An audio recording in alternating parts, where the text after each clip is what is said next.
हिन video clip में असां 7 ऐं 8 सिपारे ते मुश्तमिल सूरह अनआम जे 11 रुकू खां 15 रुकू ताईं जो सिंधी तर्जुमो कंजुल ईमान ॿुधंदासीं इंशाअल्लाह।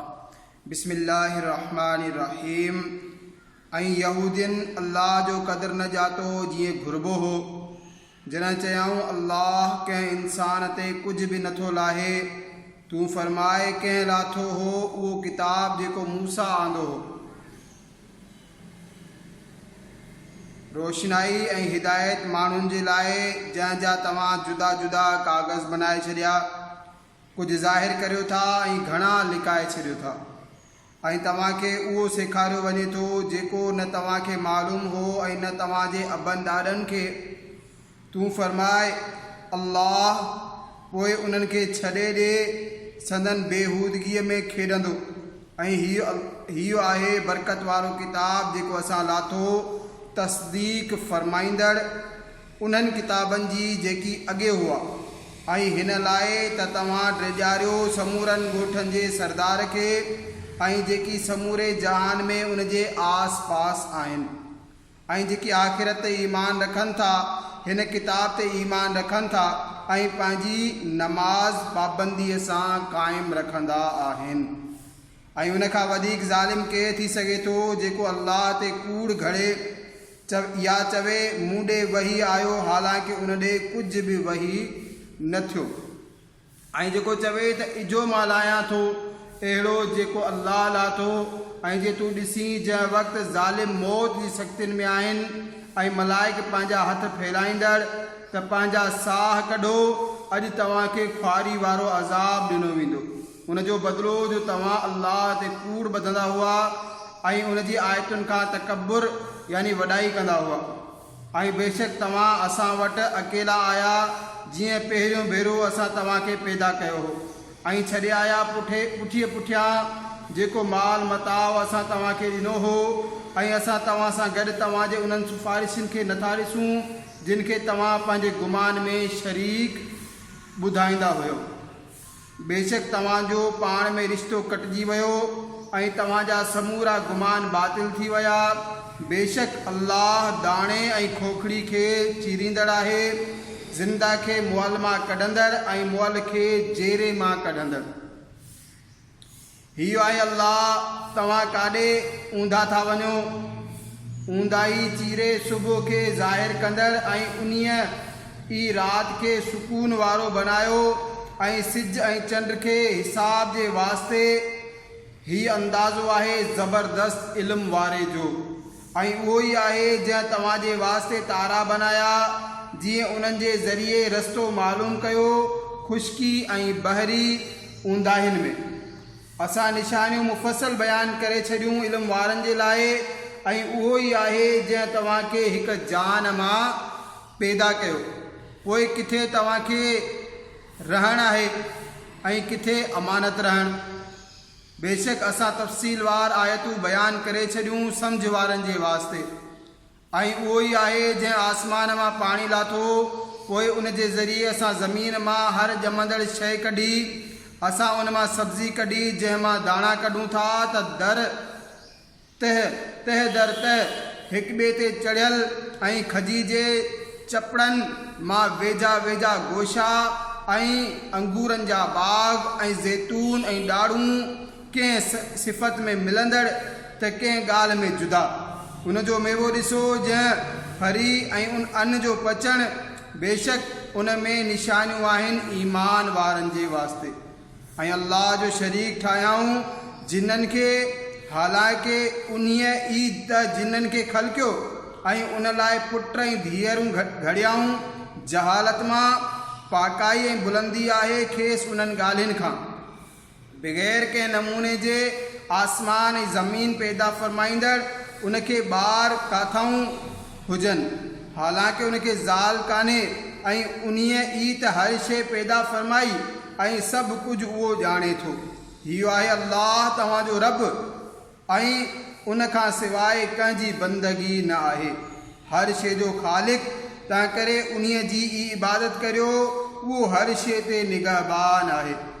अखियूं उनखे घेरे नथियूं सघनि, ऐं समूरियूं अखियूं संदसि घेरे में आहिनि ऐं उहो ई आहे समूरो ॻुझ पूरो ख़बरदार। तव्हां वटि अखियूं खोलींदड़ दलील आया तव्हांजे रब जे तरफ़ां, पोइ जंहिं ॾिठो त संदसि भलो आहे ऐं जेको अंधो थियो त संदसि नुक़सानु थियो। ऐं मां तव्हां ते निगहबान न आहियां ऐं असां अहिड़ीअ तरह नमूने नमूने जूं आयतूं बयानु कयूं था ऐं हिन जे करे त काफ़र चई वियनि त तूं पढ़ियो आहीं ऐं हिन लाइ त उनखे इल्मु वारनि ते वाज़े कयूं।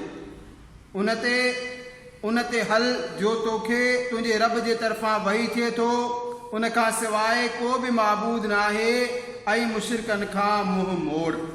ऐं जीअं अल्लाह घुरे हा त उहे शिरक न कनि हा ऐं असां तव्हांखे उन्हनि ते निगहबान न कयो आहे ऐं तूं उन्हनि ते वकील न आहीं ऐं उन्हनि खे गारियूं न ॾियो जिन खे उहे अल्लाह खां सवाइ पूॼींदा आहिनि, छो त उहे अल्लाह जी शान में बेअदबी कंदा ज़्यादती ऐं जहालत सां। अहिड़ीअ तरह असां हर उम्मत जा अमल संदन नज़र में चङा करे ॾेखारिया, पोइ उन्हनि खे पंहिंजे रब जी तरफ़ मोटणो आहे। उहो उन्हनि खे संदन अमलनि बाबति ॿुधाईंदो ऐं उन्हनि अल्लाह जा कसम खयां पंहिंजे कसम में पूरी कोशिश सां त जेकॾहिं वटनि का निशानी आई त ज़रूरु उन ते ईमान आणींदा। तव्हां फरमायो निशानियूं त अल्लाह वटि ई आहिनि ऐं तव्हांखे कहिड़ी ख़बर जो उहे निशानियूं जॾहिं अचनि त उहे ईमान न आणींदा। ऐं असां फेराए छॾियूं था उन्हनि जे दिलि ऐं अखियुनि खे, जीअं उन्हनि पहिरें भेरे ईमान न आंदो हो ऐं उन्हनि खे छॾे ॾियूं था जो पंहिंजी सरकशीअ में भटकंदा रहनि। ऐं जेकॾहिं असां उन्हनि जी तरफ़ मलाइक लाहियूं हा ऐं मुर्दा साणनि ॻाल्हाइण लॻनि हा ऐं असां हर शइ उन्हनि जे आॾो खणी रखूं हा, तॾहिं बि उहे ईमान आणण वारा न हुआ, मगर इहो त ख़ुदा घुरे हा, पर उन्हनि मां घणा सफ़ा जाहिल आहिनि। ऐं अहिड़ीअ तरह असां हर नबी जे वास्ते दुश्मन कया आहिनि माण्हुनि ऐं जिन्ननि जे क़िस्मनि मां। शैतान जो उन्हनि मां हिकिड़ो ॿिए ते मख़फ़ी तरह विझे थो, बनावट वारी ॻाल्हि धोखे जे वास्ते, ऐं तव्हांजो रब चाहे हा त उहे ईअं न कनि हा, पोइ उन्हनि खे संदन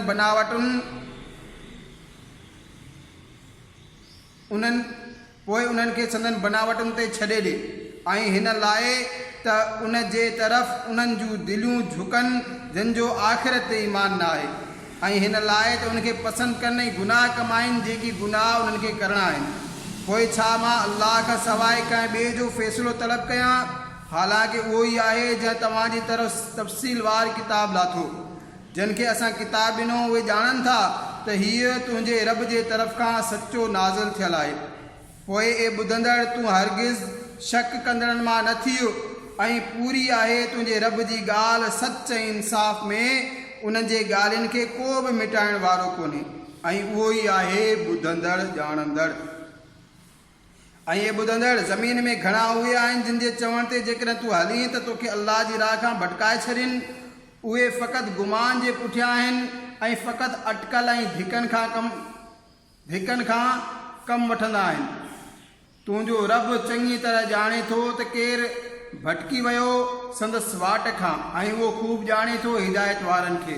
पोइ उन मां खाओ जंहिं ते अल्लाह जो नालो वरितो वियो, जेकॾहिं तव्हां उन जूं आयतूं मञो था।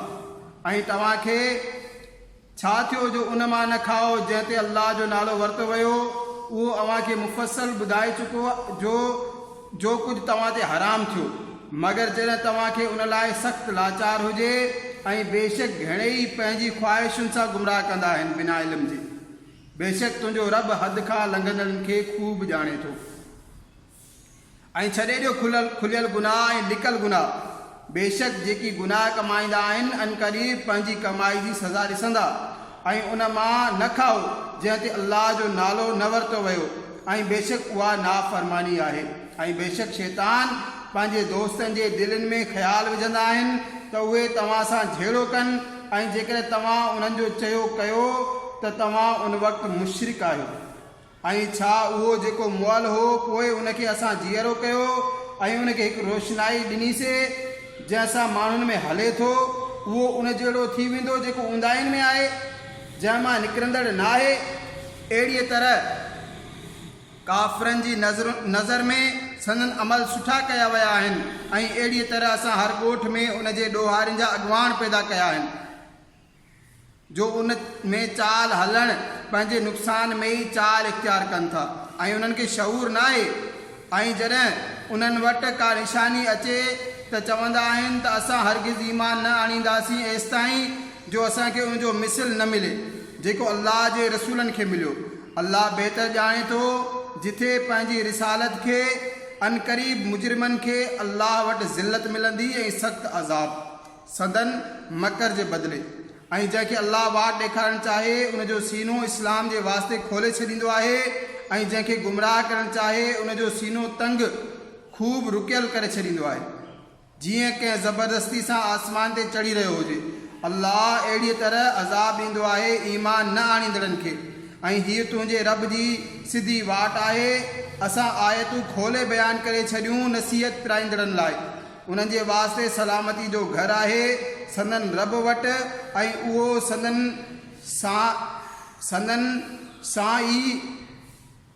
साईं आहे। हीअ फल आहे संदन अमलनि जो ऐं जंहिं ॾींहुं उन्हनि समूरनि खे उथारींदो ऐं फरमाईंदो ए जिन्हनि जी जमात तव्हां तमामु घणा माण्हू घेरे वरिता ऐं उन्हनि जा दोस्त माण्हू अर्ज़ु कंदा ए असांजा रब असां मां हिकिड़नि ॿियनि खां फ़ाइदो वरितो ऐं असां पंहिंजी उन्हीअ मुद्दत खे पहुची वियासीं जेका तो असां लाइ मुक़ररु फरमाई हुई। फरमाईंदो भाउ आहे तव्हांजो टिकाणो हमेशह उन में रहो मगर जंहिंखे ख़ुदा घुरे। ए महबूब बेशक तुंहिंजो रब हिकमत वारो इल्म वारो आहे ऐं अहिड़ी तरह असां ज़ालिमनि मां हिकिड़नि खे ॿियनि ते मुसलत कंदा आहियूं संदन करतूतनि जे बदिले।